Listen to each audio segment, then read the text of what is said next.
there a Bible for me to swear on? Yeah, shoot. I guess you're just gonna have to lie. Is that okay? That's fine, I can do that. Yeah. Thanks for having me. This is an impressive place you have here. Will do for now. What all is happening here at Third Man Records? We started with sort of baby steps. It was just a building to store my road gear at first. Then I had just come into re-owning the ownership of all my vinyl rights for over the years, so I was going to re-release the early White Stripes records on vinyl, and then it just turned into 2 employees, turned into, I think we have almost 30 now, 5 years later, and you know, the building's twice as big, and now we have live shows, a dark room, a photo studio, store. It's pretty wild. I didn't plan any of it. There's so many forms that we do at Third Man, you know, like the live shows and Blues Series records and spoken word records, comedy records. There's so many chances for me to produce or to play with other people if they want to. Our slogan is your turntable's not dead. My upholstery shop, which was called Third Man Upholstery, which my slogan on my business cards was your furniture's not dead. So all the people who preach that gospel of the vinyl it's all come back. It's in the mainstream, and there's, you know, an incredible resurgence. It's the only part of the music business that's growing in sales, which is a hilarious aspect. I mean, and Third Man Records has had a big part in that, and we're very proud of it. First of all, for kids out there who don't know what a record is, what's a record?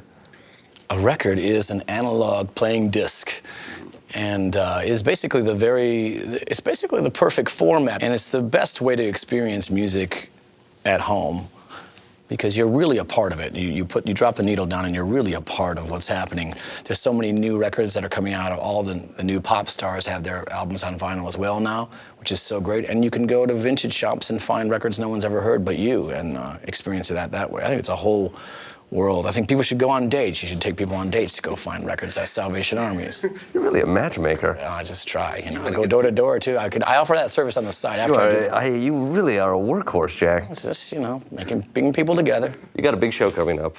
What's the significance of playing at Madison Square Garden? It's sort of a benchmark idea. I think even like Chris Rock said, you know, I'll know I made it when I play Madison Square Garden. Over the decades, so many important shows have happened there that it's just added to the legacy of it. Carnegie Hall and Radio City are very quiet crowds, and that's a very amped up crowd. Like Barclays and Madison Square Garden are very amped up crowds, and the festivals they have at Governor's Ball are really amped up, which is great. It's the best side of the city. Yeah, how do you tailor your show to play a space that big? Well, I think I do things that I wouldn't normally do, you know. My environment for really playing is a small club, like 100, 200 people. That's where I always feel like I'm at home. I can see people's faces. I can feel their emotions coming back. And I really need that myself because I don't plan the set lists beforehand. I'm letting them tell me what to do. And arenas are very tough because you don't get the same feedback as they're farther away. So you gotta just try harder to figure out what the right thing to do is. I'm not just doing the show I did last night in Cincinnati. I'm doing this for you right now. And if we don't talk to each other, it's going to fall apart. Right. And so I want them to feel that. I want them to know that this is only happening right now.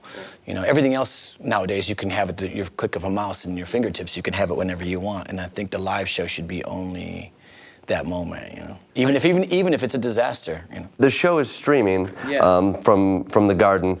What's happening now with Pandora? I loved the idea from the get-go that we could get it out to more people who are, you know, sitting somewhere in North Dakota or whatever. And that makes you kind of upset when you're on tour that you can't get to everywhere. And that even if you wanted to go to certain towns, they don't have the right size venue in the town to play. And that's a bummer when you're trying to make an interesting tour. So this is one of the great ways to get that out to everybody at the same time. What other ways are you looking to, I mean, I know Third Man... Going door to door by myself. Yeah. With no security and no money on me at all. And just trying to make my way through small town. Will you just be singing to these people, or are you just kind of attacking, robbing? By doing my whole album in its entirety. Oh, really? Yes. From door to door. That's a lengthy project. Yeah, I get about 7 houses a day. Okay. I can say, with a lunch break. Oh, you do take a lunch break in there, right?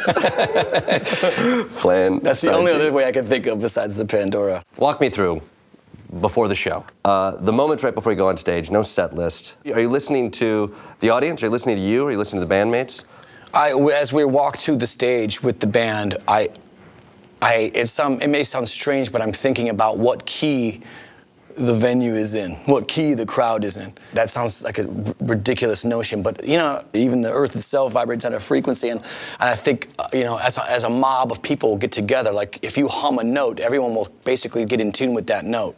And I think that's what happens sort of with white noise in a crowd, is that people start to settle into a range of a note, and if you can play, if you can start it off of that, you're in sync with them. It's not always right. You go out and you realize, no, I was incorrect about that. When do you know? But about 10 seconds into the song, you know.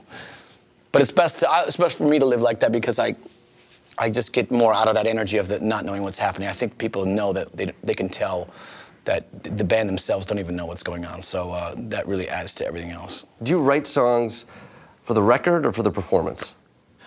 Like I say something like my song 7 Nation Army, I thought, well, I want to try to write this song without it writing a chorus. Let's see if I can, as a challenge to myself as a songwriter, I want to write this song with no chorus. And it worked. I won that battle with myself, and that I achieved something, and people don't even notice there is no chorus in that song. And that's a hard thing to pull off. So as a challenge for me, I felt good about that. But there's other songs I thought, this could have used a chorus or something like that. Well, you've played Madison Square Garden a couple times, or will. 7 Nation Army has played it probably 3,000 times now.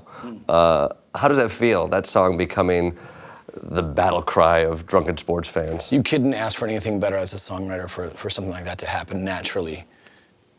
It's become a folk song, in a way. That's what folk music is. It's just people, say like in Appalachia, if they're playing some song, they don't really know who wrote the song or where it came from. Their uncle used to play this on the fiddle on the front porch, and now we play it, and now our grandkids are going to play it. That's folk music, and I think that's that song. And as a matter of fact, when we recorded it, we didn't think much of that song. We moved on to the next thing very fast. So it's amazing that naturally caught on with people. So your instincts are just way off. Yes, most of the time now. Now, you started with the White Stripes band of 2. Now you have a full band behind you. Are you expanding your creativity, or are you just making more friends? Last time I went out, under my own name, I had 2 bands with me, an all-female band and an all-male band, and that was sort of, I wanted to get as far away from just me being up there with a bunch, 5 nameless people standing behind me that no one could care in the crowd who was playing bass, or I wanted everyone to have their own character, and I got lucky and know a lot of musicians who are real characters, We know we had this history together from the 2 bands, and now we've kind of combined together, so now it's sort of like a scouting patrol or attack force now that we combined from that big battalion. I saw you guys at Red Rocks this year in a lightning storm. That was a wild show, man. Yeah. I'm surprised everyone didn't leave. It was crazy. It was intense. It was incredible. We should have left.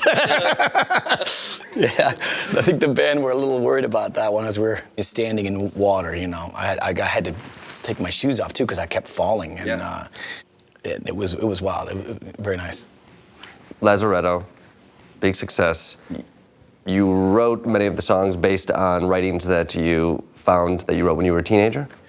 I did a lot of those, yeah. And then, there were some songs I had written, and they had this meaning of these imagined characters. But then I thought, people aren't going to understand this, and I just erased them. They're going to think this has something to do with me or my life at the time or whatever. So I erased some of those and started over with the old writings from me when I was a kid. And it's just interesting to do that. It's sort of like to rewind your life, and I was writing a song with my younger self. We were working on this together. Yeah. I was teaching myself how to write a song.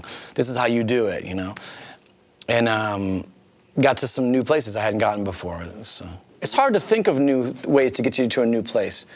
As you make more records over time, if you have the freedom to do that, if you're lucky enough to do that, then people get used to the things they like about you, and they want you to keep doing those exact same things. So you've got that to contend with after a while.